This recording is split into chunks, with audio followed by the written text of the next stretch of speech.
Halo semuanya, seperti yang kalian lihat, gue nggak berada di Molecular Museum, karena kali ini gue ada di apartemen. Gue nggak bisa kemana-mana dan gue nggak mau kemana-mana. Lebih baik kita emang di rumah aja. Nah, kali ini gue bakal ngasih lihat ke kalian beberapa koleksi Molecular yang udah dipilih sama teman-teman lewat polling. Oke, let's go!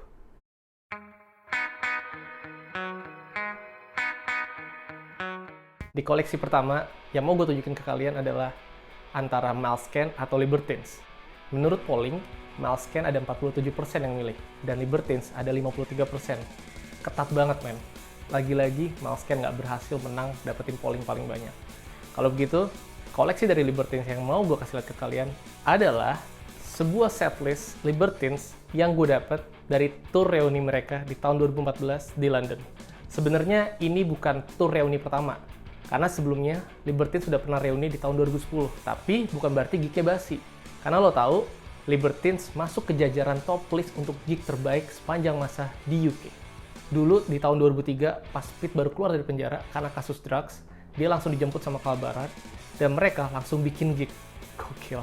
Abis itu, gig selanjutnya langsung fenomenal, dan mereka jadi salah satu band fenomenal di Inggris di tahun 2000-an.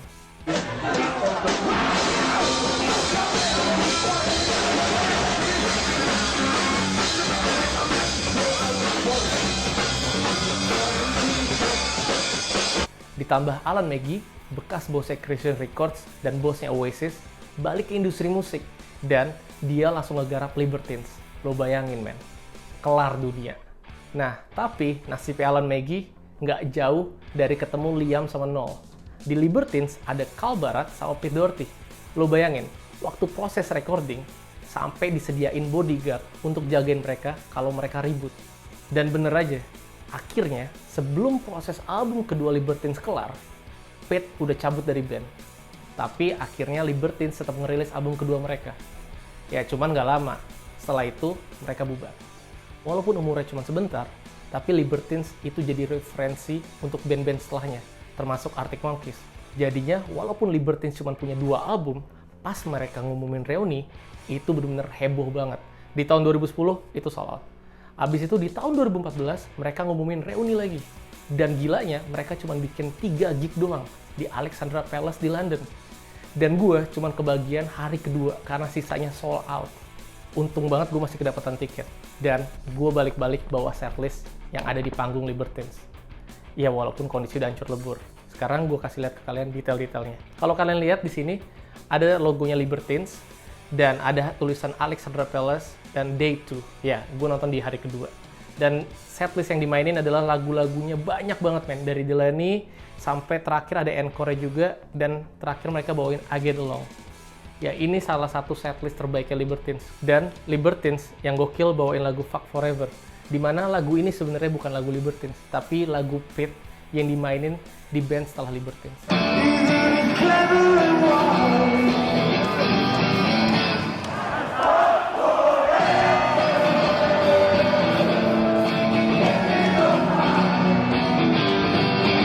Ya, terima kasih banyak buat kalian yang udah milih Libertines, dan ini koleksinya. Setlist dari Alexandra Palace hari kedua di London. Di polling selanjutnya ada Kula Shaker atau Supergrass. Lagi-lagi, men, Kula Shaker nggak dapat polling terbanyak. Kula Shaker dapat 44%, dan Supergrass dapat 56%. My God, Supergrass cool. Ya udah, karena Supergrass yang dipilih sama teman-teman semua, gue bakal nunjukin salah satu koleksi Supergrass, yaitu berupa lunchbox atau kotak makan. Konyol, men. Kepikiran aja lagi nih band buat beginian. Waktu itu, di tahun 95, debut albumnya Supergrass jadi best selling album sepanjang masa untuk labelnya dia, Parlophone. Dan itu satu label sama The Beatles. Selain jadi best selling untuk record labelnya sendiri, album Supergrass juga nomor 1 di UK. Dan akhirnya, setelah mereka ngerilis single Alright, itu jadi semacam karpet merah mereka menuju kesuksesan. Gokil sob Supergrass.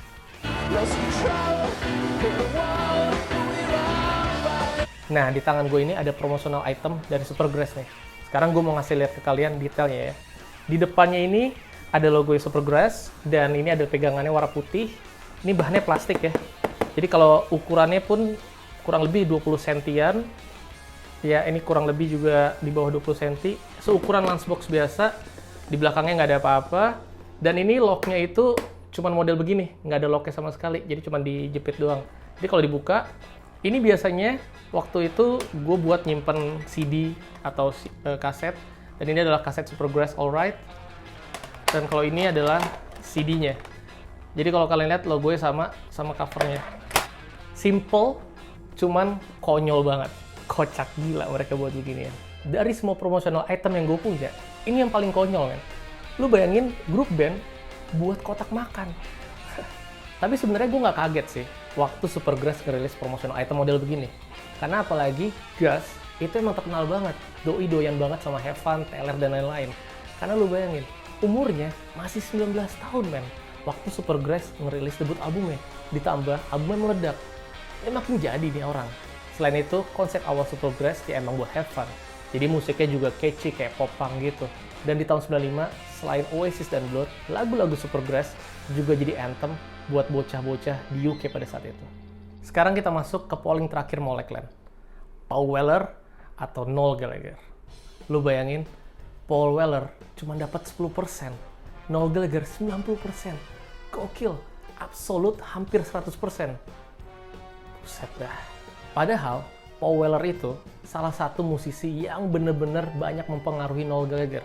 Dari zamannya di Oasis, sampai keputusan dia untuk solo karir. Kalau nggak ada Paul Weller, Noel nggak bakal ngelakuin itu semua, men. Ya nggak apa-apa sih, namanya juga polling.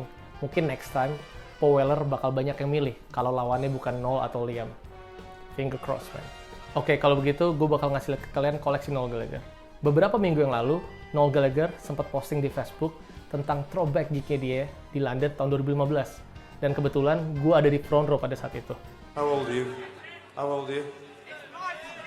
What? Oke, kalau begitu, gue bakal ngasih lihat ke kalian koleksi dari Noel Gallagher yang berasal dari era album Chasing Yesterday, album kedua Noel yang rilis di tahun 2015. Ini dia single dari Noel Gallagher High Flying Birds, Ballad of the Mighty Eye. Single kedua untuk album Chasing Yesterday yang dirilis di tahun 2015. Single ini ada dua versi, vinyl warna hitam atau vinyl yang berwarna.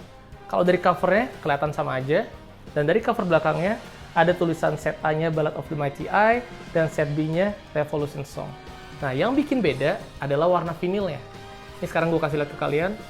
Vinilnya berwarna pink. Cuman, kenapa vinil ini gue kasih lihat ke kalian? Yang gue pegang ini adalah versi langkanya. Kenapa langka? Ini dia. Gue dapet yang cacat pabrik. Kalau kalian lihat, labelnya ketempel sampai ke area musiknya. Jadi, di tahun 2015, pas vinyl ini dirilis, setiap gue ke toko musik, atau gue beli dari website Noel Gallagher langsung, biasanya gue beli lebih dari 2. Nah, setiap gue dapet, pasti gue buka dan gue play. Nah, di set A-nya adalah Ballad of the Mighty Eye. Pas gue play biasa aja. Cuman lo tahu, pas gue balik, wow, kok labelnya ada 2, men? Terus gue perhatiin, bener-bener ke press double, karena bolongannya juga sama. Dan gue lihat, masih bisa gue mainin nggak ya? Akhirnya gue mainin, cuman harus gue lihat, karena kalau gue mainin nggak hati-hati, jarumnya bakal kena kertasnya, bisa-bisa jarumnya patah. Ini jadi kejadian yang bener-bener langka. Karena pas gue tanya ke manajemennya Noel, mereka bilang mereka belum pernah nemuin kasus kayak begini.